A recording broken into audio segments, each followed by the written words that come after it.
అంటే గుణం. అమ్మాయి నయుండి చెప్తున్నా, I don't want people to call me beautiful. దాని బదులు నీది కష్టపడే తత్వం, నీలో కరుణ ఉంది, నీకు ధైర్యం ఎక్కువ, నువ్వు తెలివైన దానివంటే నాకు సంతోషం. Address us by our qualities.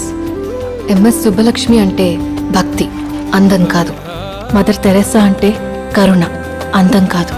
Ayn Rand అంటే తత్వం, అందం కాదు. సరస్వతి అంటే విద్య, దుర్గా అంటే ధైర్యం, గౌరీ అంటే తపస్సు, లక్ష్మి అంటే శుభం. ఇలా ఏ దేవతనైనా ఆమె క్వాలిటీస్ కోసమే పూజిస్తారు, ఆమె అందం కోసం కాదు. నీ గుణాలే నీ సంతకమవుతాయి, నీ అందం కాదు. అందుకే ప్రపంచము మగాళ్ళలో కాదు, ఆడదే ఆడదాన్ని అందాన్ని దాటి చూసుకోగలగాలి. అలా అందాన్ని దాటి చూస్తే ఆడదానిలో ఒక సముద్రమే కనపడుతుంది. గుణాలతో నిండిన ఒక దేవతే దర్శనమిస్తుంది.